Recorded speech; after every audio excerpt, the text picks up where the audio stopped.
No duty is more important than returning thanks. A grand salute to you. Unsung and unseen warriors on the front line that battle against COVID-19. Tiring days and sleepless nights. Unconditional dedication. Extraordinary courage to sacrifice. Zeal to overcome anything. Love and passion for your job. Your selfless effort. Keep us safe and healthy. Deserve appreciation and unending gratitude. Doctors and nurses. Police forces and firefighters. Pathologists and paramedics. World leaders. Teachers and researchers. Grocer, our cleaners and our emergency workers. Restaurant staff, sanitation workers. First responders. Essential services. Farmers. All critical infrastructure workers. Social workers. Government employees and administrators. Grand salute to you. For keeping me safe. For keeping my family and nation safe. Thank you for being you. Break the chain for our unsung heroes. Stay home, stay safe. Jai Hind.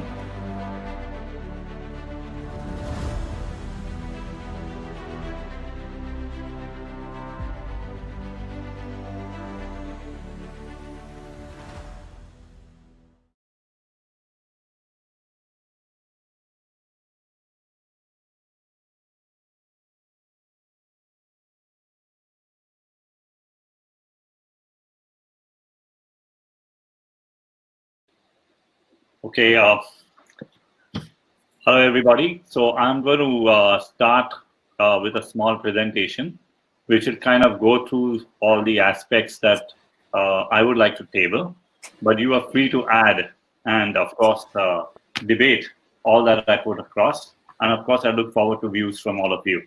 So I'm going to now just share my screen. So good evening, everyone. We're going to discuss, I'm Abhin Alimchandani from the STUP Design Forum. I would like to discuss this subject through this parameter towards an Atmanirbhar Indian architecture.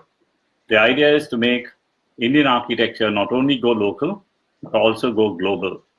I'm just showing you some of my work, but most of this presentation is about work done by various architects in India and overseas, and work which basically is a tentative towards making Indian architecture become truly global. Let's begin with Le Corbusier. We know that the Architects Act itself, the Architects Act of 1972, will be in its 50th year in the year 2022. It's a great occasion because 50 years of architecture being official. I'm sure by then we should have an agenda to make architecture come of age. Chandigarh, was a catalyst. It was the idea of Chandigarh was to have a catalyst, to have an infusion of international thinking in Indian architecture. And one of the most significant events that had taken place was to invite an international architect to come here, dialogue with Indian architects, and infuse in India a new aspiration. The intervention of Le Corbusier had tremendous impact. It generated a new breed of Indian architects who embraced modernity and began to interpret a new India in a modern language. Architects like Balakrishna Doshi and Charles Correa went on to become great masters. They went on to win the Pritzker Prize. We are very proud of them. And they also were known for designing in a language which was both modern and yet rooted to the Indian context. And I feel this is very important when we debate architecture and Indian architecture. Another architect that I personally worked with was Joseph Allen Stein.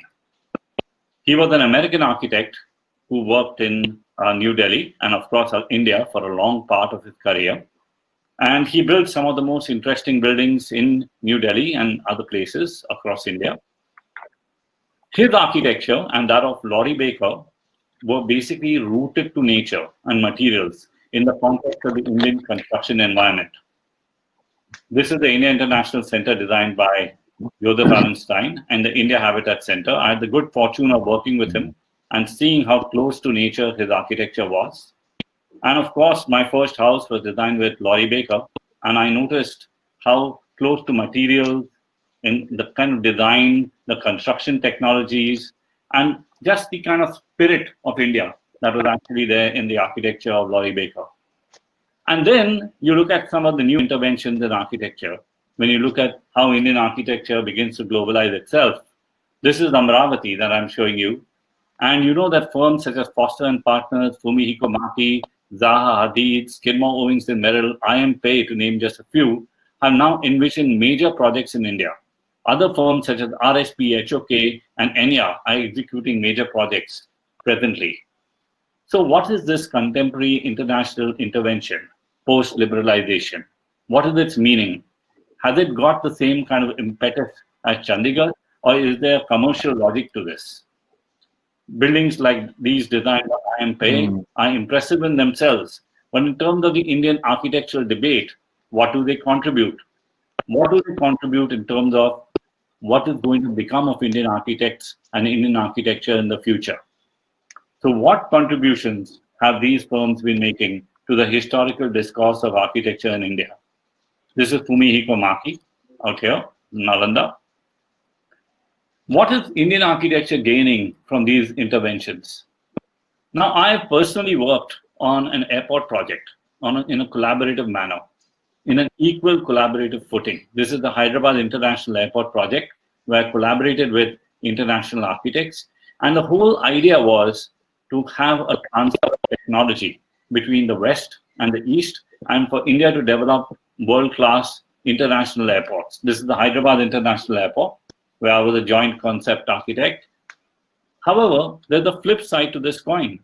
Even though this was designed in 2003, today in 2020, the international terminals in India are not being designed by Indian architects.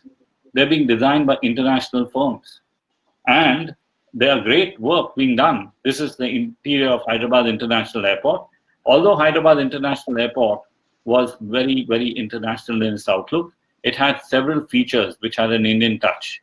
There were these kind of, instead of using skylights and direct lighting, there was this kind of indirect lighting, which was inspired by, let's say, the leaf of a temple tree. The entire scale and movement of this building was actually envisioned at a very human scale, unlike other airports where you get completely lost in the entire immensity and the vastness of space. In fact, projects such as metro stations, railway stations, even churches, museums, temples, and mosques are now being designed by international firms across the country. Tender practices are such that turnover criteria is being adopted without considering the exchange rate, and international CVs and international projects are being given higher value in their assessment. These are some images of the Hyderabad airport. Almost 70 years after Corbusier came to India, Indian architects are not considered worthy of executing major projects across the country. I know the statement will be controversial, but I would like to say that why not? That after so many years, almost 70 years of Chandigarh, right? Why should Amravati be designed by an international firm? Shouldn't Indian architect be coming of age? For example, this concept, the concept of the airport village at Hyderabad International Airport, was a complete Indian concept. It came only due to a true collaboration between Indian and international architects. Because we as Indians, we knew, and my firm STUP knew, that actually in an airport, the meters, greeters, beepers, and wavers, as we call them, they need a space, and they need a kind of a low-tech, naturally conditioned space where they meet, greet, and this has become a new vernacular in Indian architecture of terminal buildings. This, what we call today, an airport village. These innovations come through a true collaboration. The idea is that today, Indian architects can design on their own. This is, by the way, we did Hyderabad Airport in 2003. Now, through a great struggle, we've managed to get the Amravati Airport, okay, which is basically a mid-sized airport, okay, in Andhra Pradesh. You can see out here an airport in the Lakshadweep, which is designed like the Stingray. The one in Amravati is inspired by the Krishna River. I won't go into the details of that project. And this is another, this is the airport in Nagathi. So while we are getting opportunity to design airports, some of the largest and most interesting projects are actually not coming our way. Indian architects have been able to go overseas. We're going to see some other works of other architects here overseas. And there are so many Indian architects like Charles Correa, Raj Rewal, Balkrishna Doshi, who are so capable of doing fantastic work globally. This is the project that we've executed. Actually, this is in Ghana. It's the seat of government in Ghana. And we had an opportunity to go as an Indian architect internationally, collaborate with international architects of the country and come up with something which is specific to the country and also unique to the world. And this was in competition with the leading practices of architecture in the world. Perhaps now, almost in the 50th year of the Indian architect, it is time to benefit for Indian architecture, not only to go local, but also to go global. There is a lot of talent in India, tremendous talent. I would like to just take you through some images. This is, for example, the development of the design. We believe that design should be very contextual. It should not be just planted. I'm sure every architect in India believes that. We come from so many different contexts. India is almost a number of countries and cultures linked together. So when we design very contextually in India. We did that in this particular project. We used the experiences we had in India and built a narrative architecture. This building is designed, it's called the seat of government. It's designed like the throne of the Ashanti king. Ghana is called the Gold Coast, so we've got kind of a gold texture in the building, but we've used environmental perforated skin, okay, like a veil, almost like Salim Chisti's tomb, which actually naturally ventilates this building. And you can see, both in terms of the architecture and the engineering, the technology of this building uses passive design, which is something that we do every day in India. I believe some of the greenest buildings that were made in India were made in the 70s, and of course, the proudest thing that can happen to an Indian architect is that he goes overseas and he designs something, and what he designed finds itself on the currency note of that country. It's worth more than an award anywhere else. So we're just showing you some images of this one particular project. I'm not going to be showing too many of mine, but this is a project I'm particularly happy to have worked on. It's the expansion to Louis Kahn's IIM Ahmedabad, which I had an opportunity to work on. And this is what I'm really talking about. If Chandigarh was built in the 50s, today, right, an Indian architect should be expanding Chandigarh. And that will be really carrying the spirit of that architecture forward. I'm personally very, very happy that Bimal Patel and HCP have been provided the commission to take forward Lutyens' vision of the Central Vista. Whatever may be the controversies around it, whatever may be the issues, I think the idea that an Indian architect should take on a project of 250 crores makes a lot of sense. This is a project I've done in Cambia, but I'm going to be more talking about the various questions that I would like to pose to the panel. The first question is, Indian architecture is varied and unique, and it is time we use the momentum to go local and also to go global. Let's begin first with these questions. What is an Indian architect? Who is an Indian architect? How do you define an Indian architectural firm? I'm sure Habeeb would be able to give us, enlighten us about that when he speaks to us. Is go local the right strategy? Is it protectionism? And protectionism, is that the right way to grow and develop and deliver international quality projects? By isolating ourselves, will we be able to be truly international? Or should we consider an alternative strategy? Create a level playing field, all international architects to compete on level terms with reciprocity. This is something that I'd like to table. Maybe an ideal world, but it's something that's interesting to have. What skills and competences do we need to augment to achieve this goal? What help do Indian architects really need in delivering international quality architecture? And then, why can't Indian architects get important international commissions? So I would like Habeeb to take the next presentation. Thank you, Abhin. Should I fast as I can? We have to look at the whole issue, which Abhin just pointed out, from a legal point of view, statutory point of view, or from the Council of Architects' point of view. I'm going to tell you six different steps in which we are thinking and what we can do to work on this particular aspect. First is redefining of architectural services, and there have been a lot of issues concerning architectural practice and architectural services, wherein the Supreme Court has recently told us, it was there in the Act since '72, that only the title and is protected and is not the architectural services. So we are trying to amend the act and we are trying to redefine architectural services. And what is being proposed is on the right hand side, which you can go through. But I'm not going to go through it. I'm not going to describe it in detail. But we need to first of all consolidate and define our own base before we actually go ahead with anything else. We need to redefine and consolidate our services first. Second is the legal and the administrative base that we want to have, in which we can have global competitiveness and parity. We also need to have large setup of offices to be internationally viable. We need to have funding in our architectural firms, and that will pave way for growth. So we're looking at LLPs, limited liability partnership, and we're also exploring the possibility of having an architectural private limited company. We're talking to various agencies and various stakeholders concerned in the entire legal and the administrative setup. So this will pave way for large architectural firms to not only fund, go for equity, and pave way for growth internationally as well as nationally. We are also going to introduce, this is the main issue concerning why Indian architects cannot go and practice abroad, or why can our practices not go global, is the issue that our registration at the moment happens only on the degree or the B.Arch degree that you get after 5 years of your study. We are proposing a paritable framework with the international level of practices, where you have a professional examination, a professional qualifying examination to be a registered architect or to be a chartered architect. And these practices are followed internationally, except very few countries which do not follow this practice. And this examination will give you international compatibility.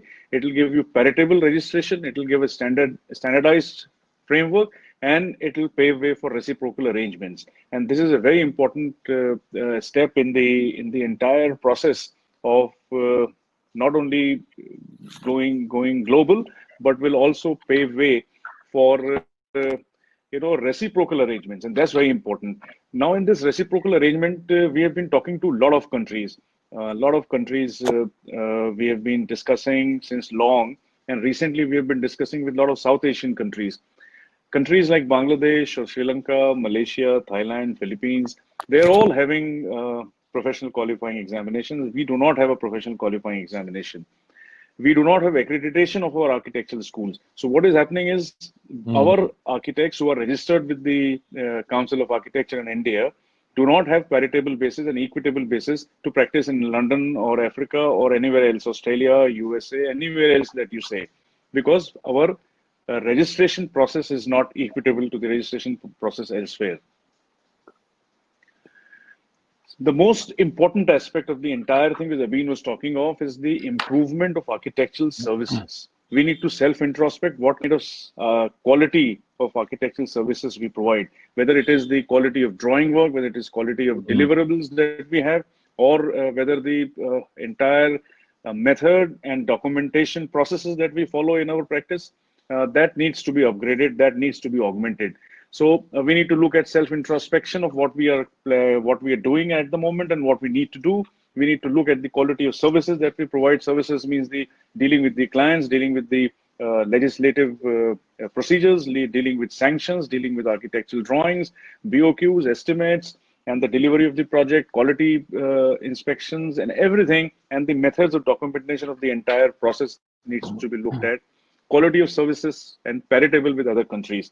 Now, for this, we are almost on the, moved quite ahead in making a manual of architectural services, which will become a comprehensive and holistic document defining everything to do with architectural services. It will become a new Bible for architects, like we have the National Building Code.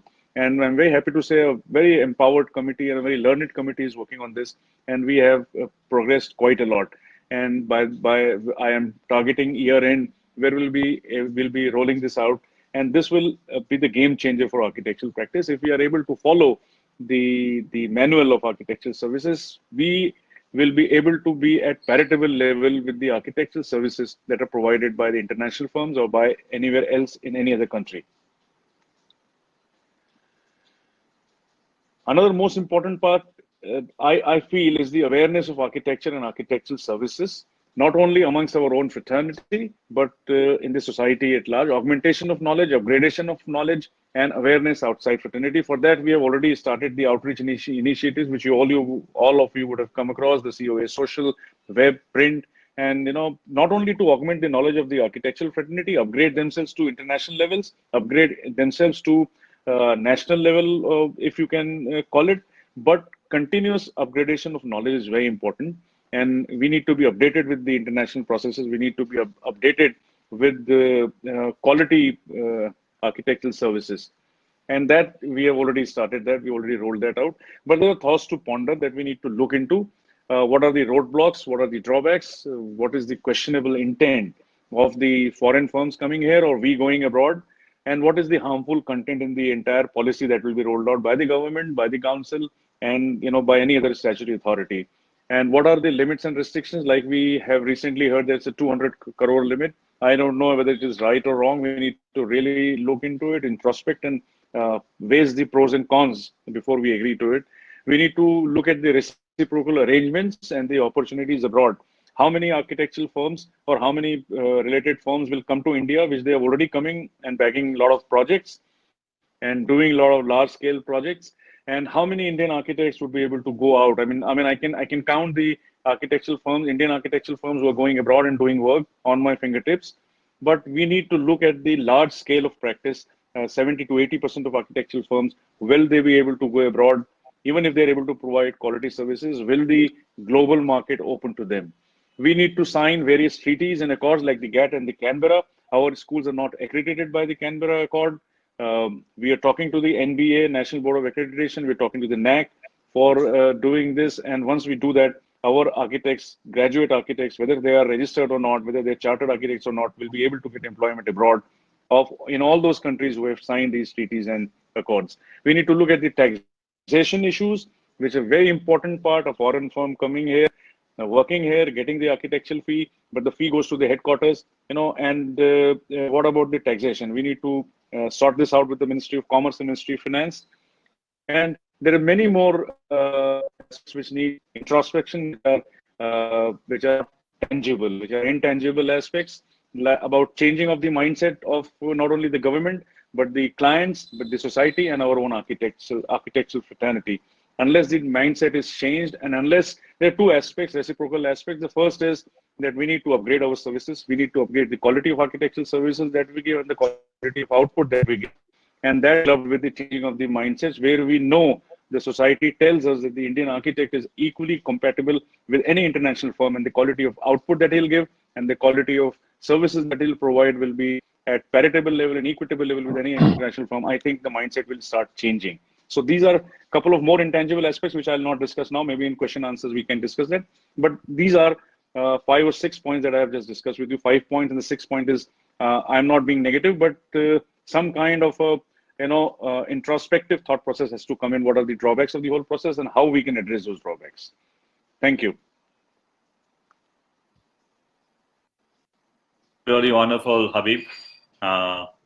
Thank you for, and we can see a lot is happening at the council, and you really have a mountain to climb, and we'll climb that mountain with you. A lot of great thoughts, a lot of great. We need to push behind. We need to push from behind.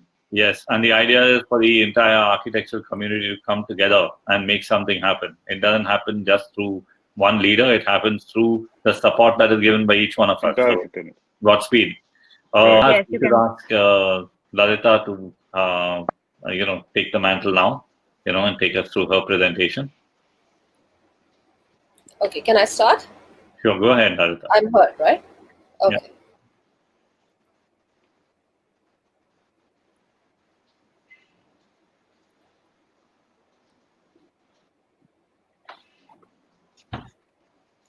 Hi. So just trying to present a couple of works since we have been collaborating with architects internationally, and we have been participating in a lot of competitions which are international, but also for Indian projects, international competitions and various international competitions across the globe. Starting with the first project, which we were one of the 5 shortlists in Manila in Philippines. This was in collaboration with J. Meyer H from Berlin. In fact, we kind of collaborate on various aspects, and not just about projects, but also in general design research. So the main peeve that most of the firms have is that when international firms come across and collaborate with Indian firms, we kind of become mere execution architect, or the paper architect, and most of the design and the entire concepts are done and designed by the international firms. But to say that we have kind of deterred from accepting any such kind of proposals from any of the international architects who wanted to collaborate with us, and we collaborated only on the terms that it should be an equal collaboration from the start of the conceptualization to the end of the project. So here also, paucity of time, I cannot really show you the kind of process that we have gone through in this particular project. But this was one of the iconic tower, which was initiated by the government of Philippines, and what they were looking for was it was supposed to be a collaborated effort between the government and a private party to build a commercial tower in a district which was quite a commercial area, which had a lot of other commercial buildings around it, and the footprint of the site was pretty limited and small. The reason that if you see our building is in fact pretty limited, because the kind of requirement or the program that was there was precisely for building about 4 lakh of square feet of space. And Jürgen comes from a background which is German, which is highly practical in designing and thought process. So considering all those aspects and the discussions between the two firms, we came up with a building which was probably one of the shortest amongst of the 5 proposals that were given to this competition. Because we did not want to overbuild, because ultimately it was supposed to be a commercial project, and we did not want to take it over and make it into an unviable project, which would not be. But ultimately we did not win the project. It was won by Henning Larsen, and they in fact and it was the tallest building which was proposed in the competition, and it was one of the tallest buildings they proposed in the entire Malala. So they won because they understood the basic essence of what Filipinos are. They love drama, and on asking what was the aspect of their design that they liked, it was about drama and things like that. But ultimately it was an unviable project, because a lot of part of that project that was proposed was empty space, and it was not viable for any commercial person to come and build that ultimately. And so to say, that project has not really taken off. Second is the project that was an international competition which was happened in our own country in Delhi. A lot of international, in fact almost all the international firms participated, from Zaha to everybody that we can name. All the star architects participated. We were one of the 7 finalists, and this was in fact located in Luton's, Delhi, and we reinterpreted the brief and this whole thing to make it into peace museum, because Indian services are not just about war. We of course did need to represent and tell the history about what wars we have fought and how we have won and other things, but we also wanted to show that Indian services and all the forces are always there when it comes to peacekeeping, be it in our regular timelines, be it help at any point of time when there is a calamity, national calamity also. So that was the entire thing. And since it was based in Luton's, Delhi, we wanted to make sure that even though it had a very contemporary modern approach, but it had to have the essence of the architecture around in and around Luton's, Delhi, which was the sense. And of course height was a restriction, because it was in the area where they had a limitation of height not going above the parliament. This is another project which we had again participated. It was a competition in Dubai. It is in fact situated in the Dubai Creek area, where the tallest tower in the world is being done by Calatrava. And this was in the same location. It was in fact pretty it was straight in the same area, which kind of was right next to the creek, and again the footprint was a limited footprint. The requirement was far more, but the collaboration in this case is, of course, I'm sorry, forgot to mention that we had collaborations with all the international consultants like Arup and others in the previous project, which was the War Museum. And that gave us a lot of insight and a lot of learning. Similarly, in this particular project also, we had collaboration with a lot of international consultants who kind of made it possible for us to have a very contemporary, iconic structure to be proposed in a mosque, which was not a typical mosque with 4 minarets and a typical dome, but we kind of designed the largest semi-dome, which was self-suspended in this particular case, and this all could come purely because of the international collaborations we had. This is a very, very tiny project, which was again a competition where we came in fourth, and we were one of the four shortlists. It was the Israeli Lounge at the Kennedy Center, and it was a project which called for a multi-use space, and as you can see in the plans that we proposed different uses. And in terms of collaboration, when we're talking about international architects, yes, before we even went to present this particular project, we made sure that we had an international, because if we would have won it, we had to execute it, of course, in Washington DC. We could not sit over here and do that. Even if we had to go over there and execute it, it would have been difficult, because you would need the every state, as we all know, that has his own certification. They need its own certification. So we had to collaborate with an architect based in Washington DC. In this particular case, the architect based in Washington DC was purely for the execution purpose. The entire design and concept was done by us at Collaborative Architecture. So further discussions, which Habeeb has already mentioned, we can do while discussion. I just wanted to take you through what we have been doing. There are many other projects. As we speak, we have already entered. There are a couple of projects that we could not show. We have collaborated with Henning Larsen for the Musi River in Hyderabad also. Unfortunately, can't show that, because again, the results are not out as yet. As we speak, we have participated in the rethinking of the Brooklyn Bridge also. Again, the jury is still to sit on that project, and all this was with collaboration, international collaborations, wherein we got in a lot of input from the consultants, which could give a different dimension, a different direction altogether to our proposals at the end of the day. And how we got in touch with Henning Larsen is because Henning Larsen was the winner in a BCDA project in Philippines, and that's how we kind of got connected, and Henning Larsen approached us to collaborate on equal terms for the Musi River. So I would rather stop my presentation.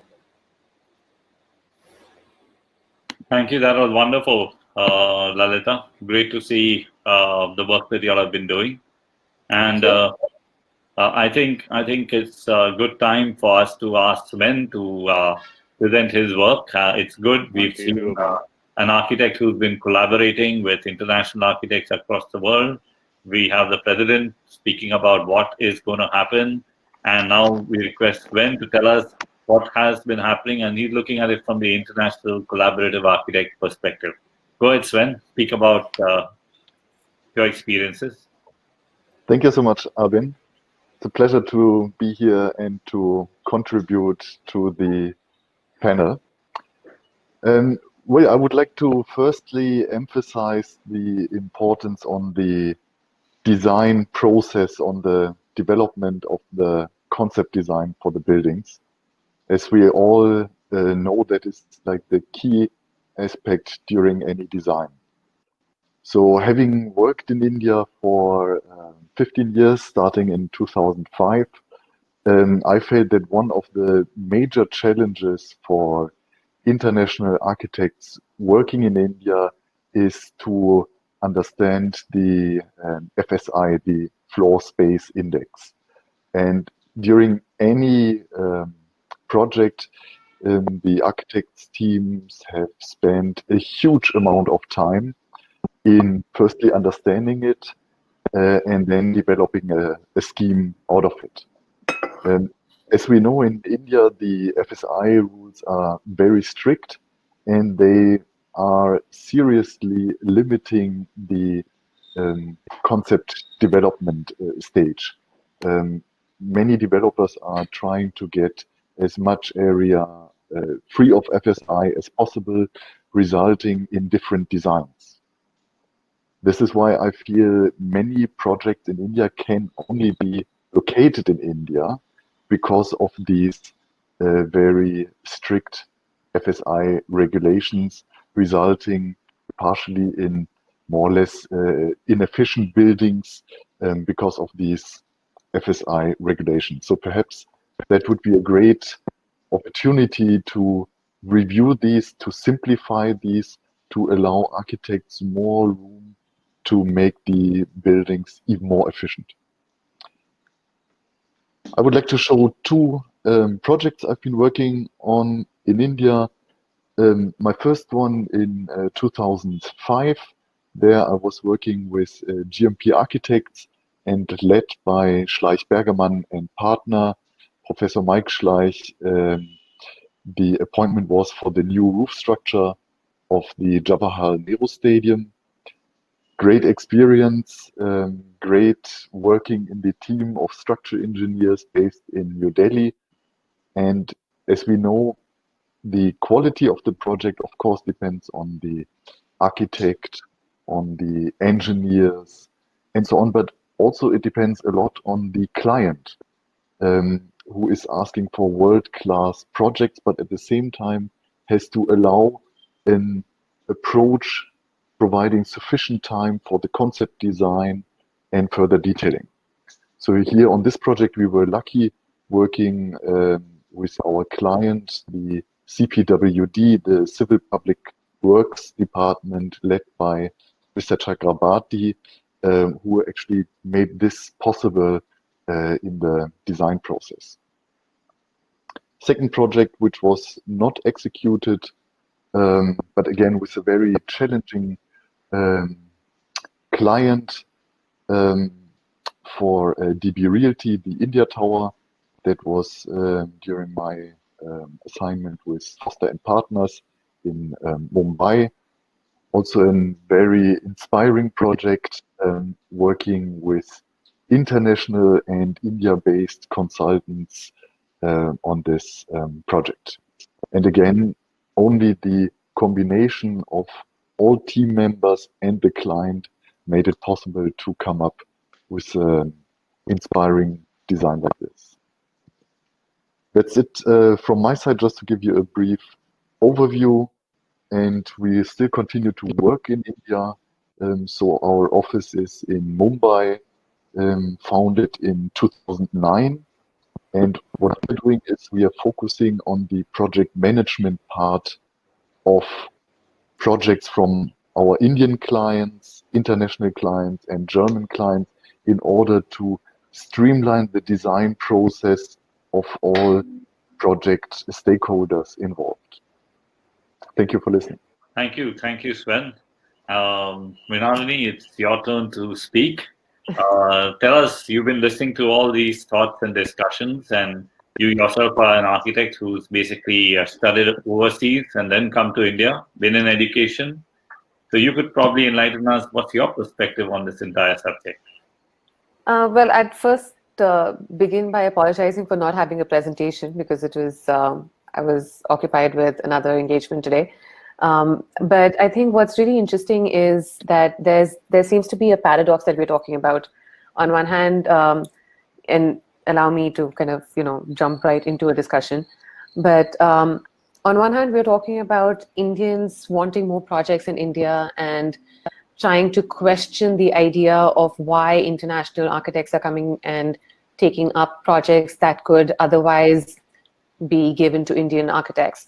And on the other hand, we're talking about Indians going abroad and practicing abroad and doing projects abroad. And I think there seems to be some sort of a unresolved sort of friction in just that statement, because, you know, if we're looking at a democratic system, then, and if we want to be able to practice abroad, then what stops anybody else from coming into our own country, right? Okay. And that's just a fundamental question that I would have, not being an architect, but just being a global citizen, is that if you want to go out, why would you block your borders from somebody else coming in? And that is a question that I would in fact pose to practicing architects today. That's a fantastic question. Actually, that's the premise on which I, when you come up with this whole concept of go local, there are a lot of people who are going to be very, very happy saying that, okay, look, because, it's also a fact. Let's look at these metro stations being built all over India. Yeah. You may be aware that most of the design, the general consultancy for the metro stations are given to international firms. And you talk about 200 crores, and Habeeb Khan was talking about whether 200 is why 200. It's a debatable issue. Let me tell you what they do is they take 25 metro stations, club them together, and they take out a tender for 25 metro stations. So obviously you're going to be seeing something more than 200 crores. Sure. There are many loopholes in this kind of discussion. So one thing is that, look, we are a country in which there is international intervention happening, and there are occasions where someone like Lalita is working on an equal footing. But there are also other equations in which international architects are coming, they're controlling the project, they want the Indian architect to be a local architect to just kind of sign off the drawings, and then they are moving on. So there is one aspect of it is this. And the second aspect of the paradox is, so here you come with an idea that ATMANIRBHAR, ATMANIRBHAR BHARAT. Then you say, look, you're going to have all projects worth 200 crores being done by you. So two questions there. One, look, how prepared are we to do all these projects, firstly? And the second question, okay, which is also important, okay, is that why? Why instead of doing ATMANIRBHAR BHARAT, meaning, sorry, I'm talking more about go local. There's something different between ATMANIRBHAR and go local as well. Okay, I'm saying be ATMANIRBHAR, but need not be go local. You go global, okay, and allow global to come and play here. I'll give you a cricket analogy. The IPL, right? What it did to Indian cricket, it brought international players here. They all played together. They competed with each other. They collaborated, so to speak, and now the Indian cricket team is amongst the best in the world. Sorry about a cricket analogy, but you can see that happening. Look, today we should have the confidence to take on the world.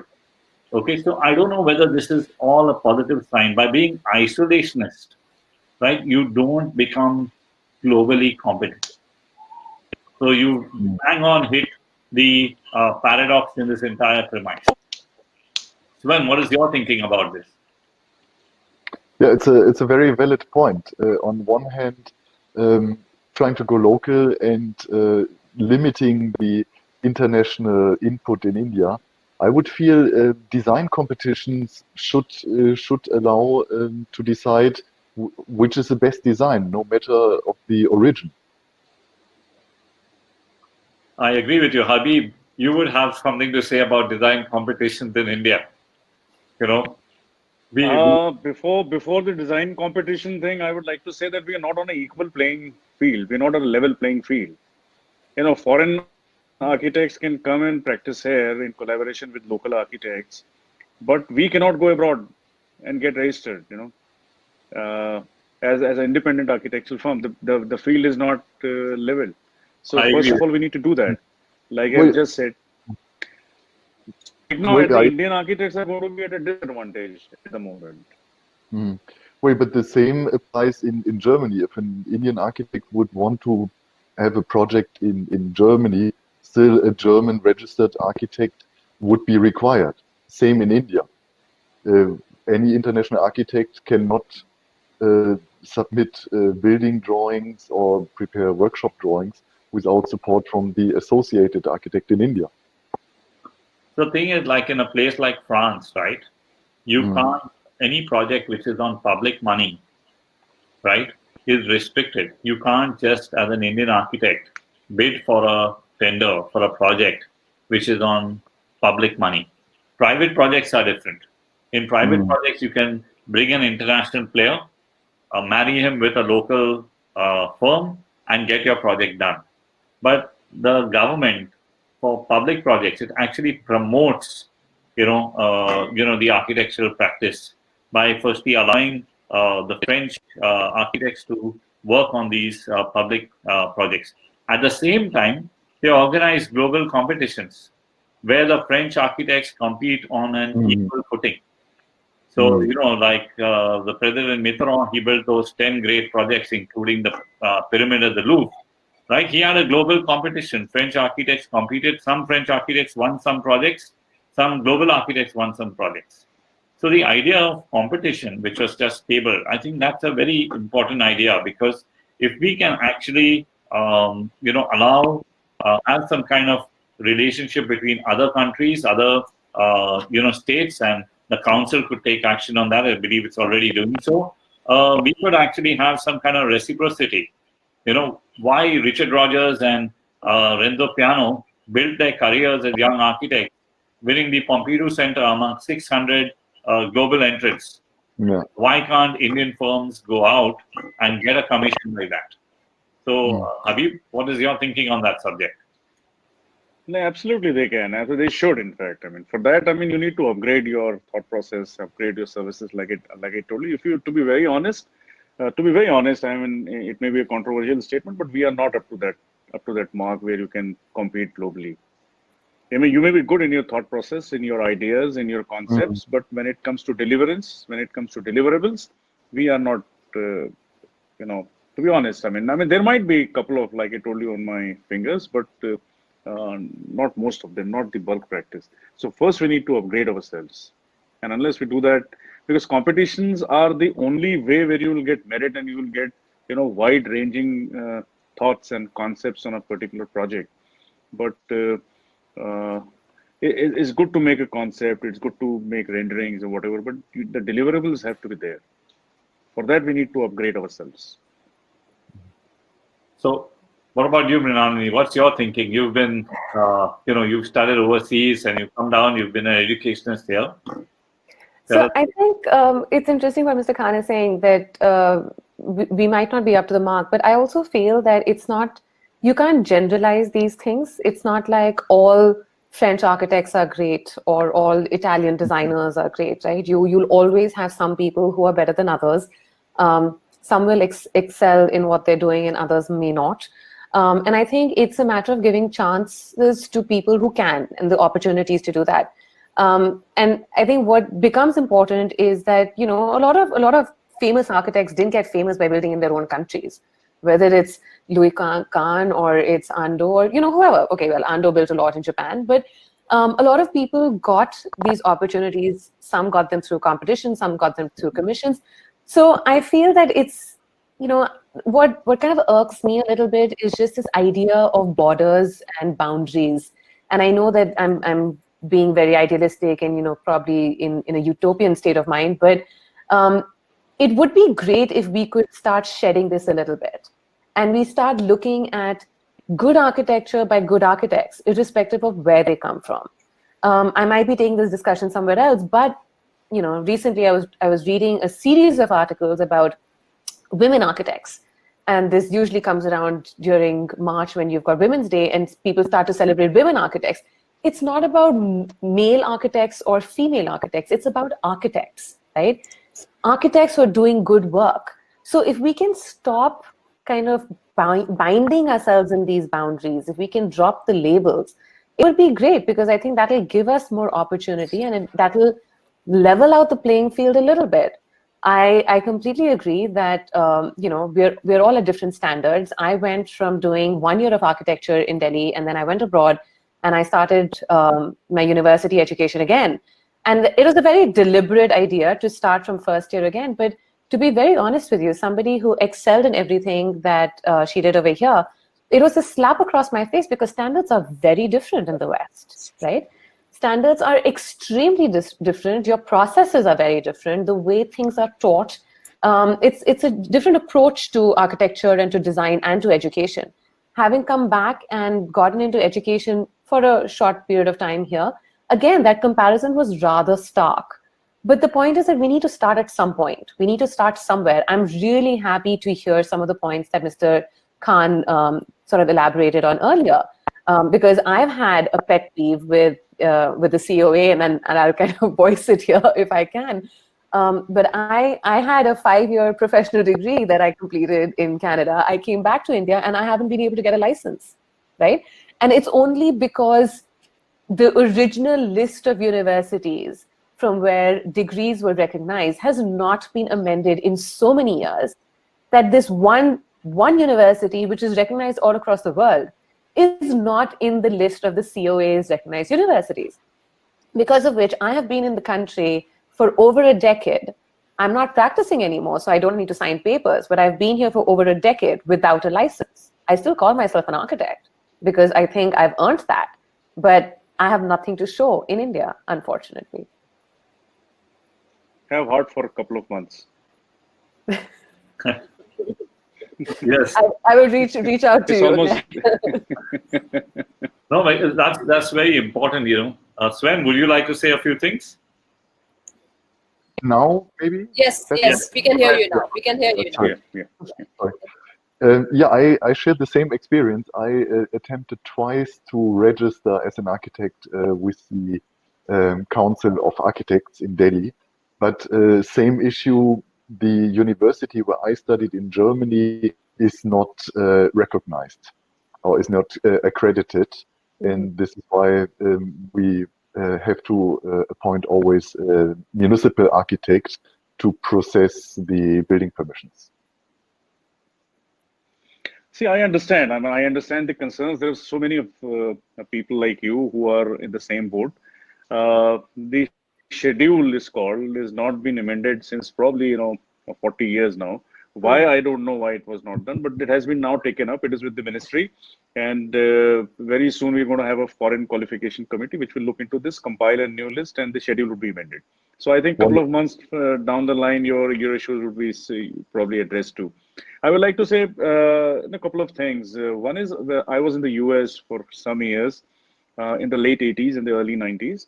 And the kind of work that we used to do there, the kind of architectural practice services that we used to do, most of the offices out here in our country are still not doing it. I mean, I'm being harsh probably, but we're not doing it. That is a very important aspect that we need to upgrade ourselves. Second is when you talk of reciprocal basis, when you talk of what you call like a visa, you have arrival and visa with a particular country, so you also give arrival visa for a particular country when you come into India. So when you have a reciprocal arrangement with any country for licensing or registration, the same process is followed because that's the government's policy. Yes, I think, well, one question, Habeeb. What is an Indian architect? Is an Indian architect an architect who's born Indian with a foreign degree? Or is an Indian architect an architect who's studied in an Indian university? Or is an Indian architect an architect who passes the exam of the Council of Architects of India? What defines the Indian architect? That person is going to be very lucky because all projects of 200 crores are going to be done by him. So I really want to know who he is. Does anybody on the panel qualify? Well, I do. I do. I will answer this question in two parts. One as the president of the council and the other as an architect.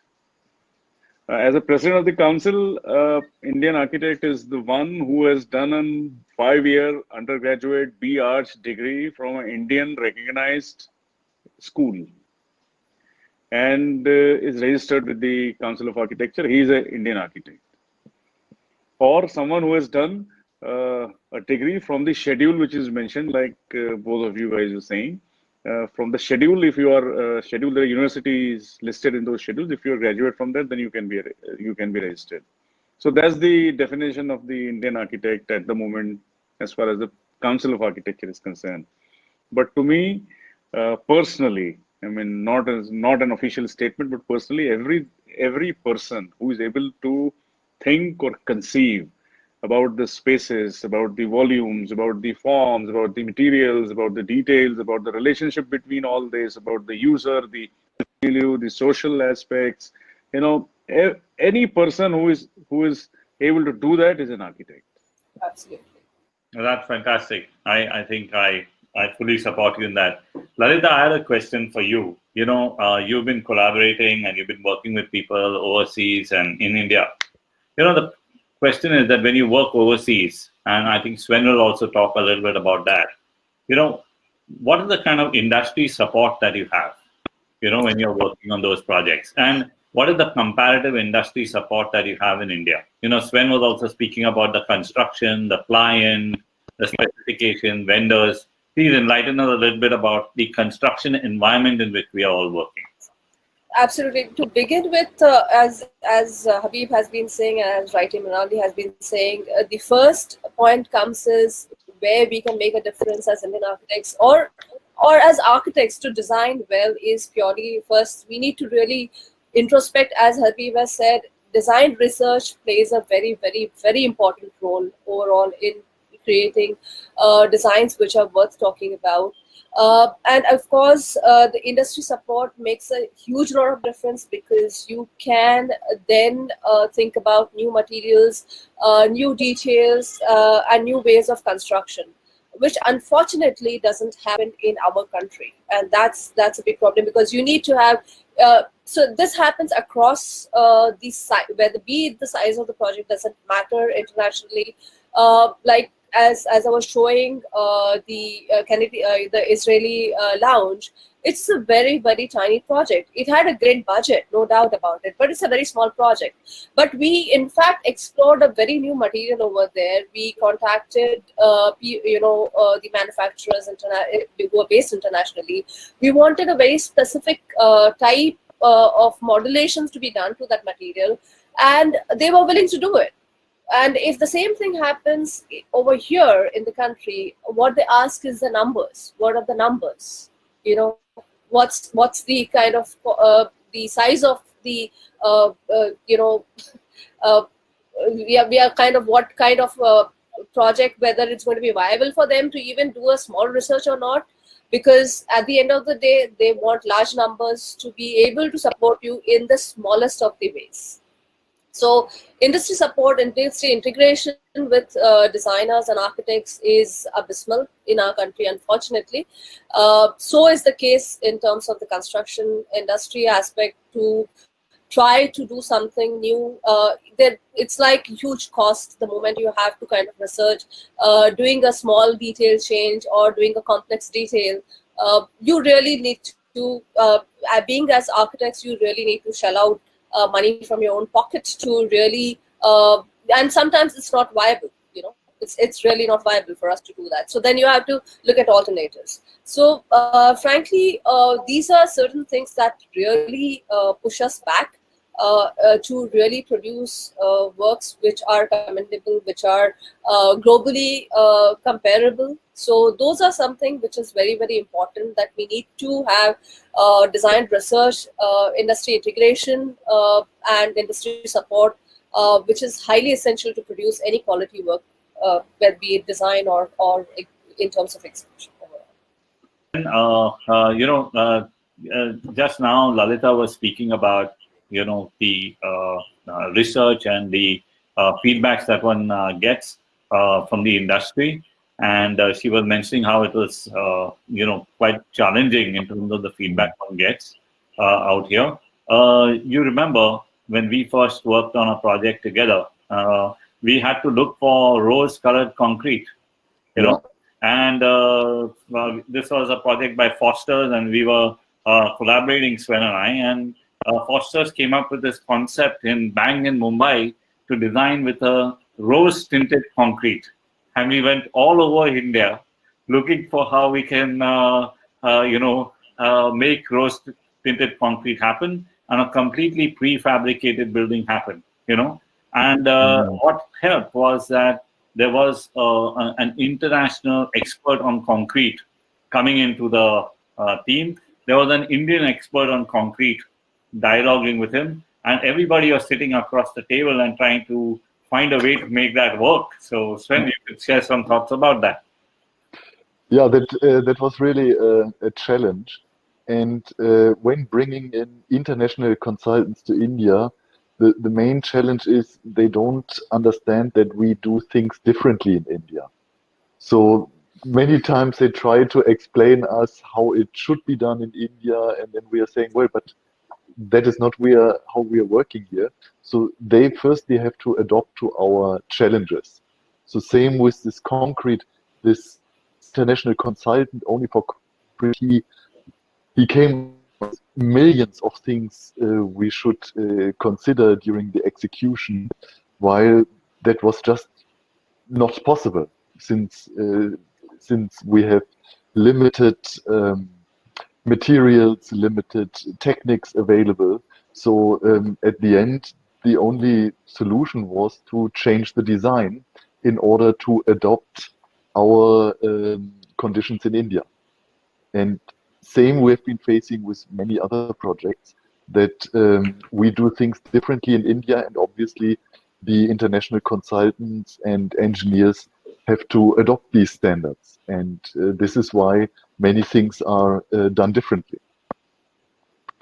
Yeah, I think that's a very this thing. And actually, when you dialogue together, right, you sometimes come up with something completely different. Like, I remember when we were doing the airport in Hyderabad, the whole idea of having outside an airport, this airport village, it's not done. It was never done before. It's supposed to be a secure zone.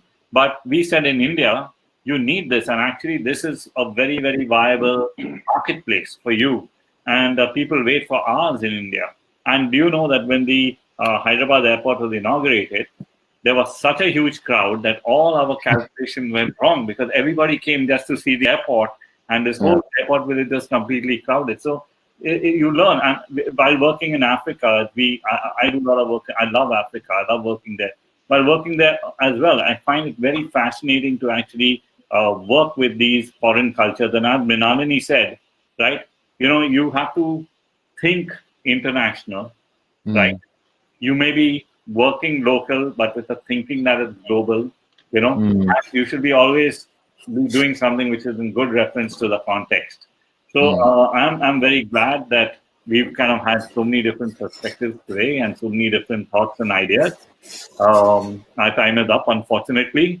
And I would look forward, Habeeb, to all the future directions that the Council of Architects takes.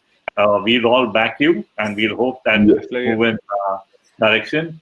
And Mrinalini, keep going with promoting Indian architects and Indian architecture. Sven, integrating Indian architecture and international architecture together in India and across the world.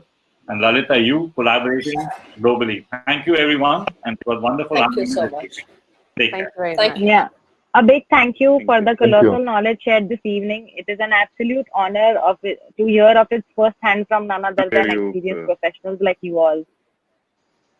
We thank our audience that have showed support and tuned in this evening. Should you all have any further queries, do connect with Team iDAC.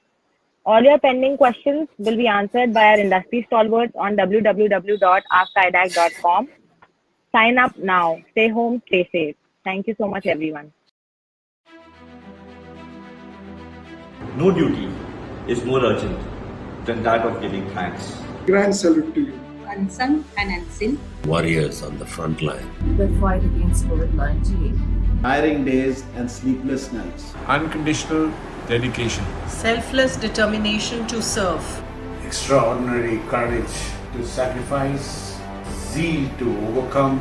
Love and passion for your job. Your selfless efforts to keep us safe and healthy. Firefighters and the police forces. Pathologists and paramedics, world leaders.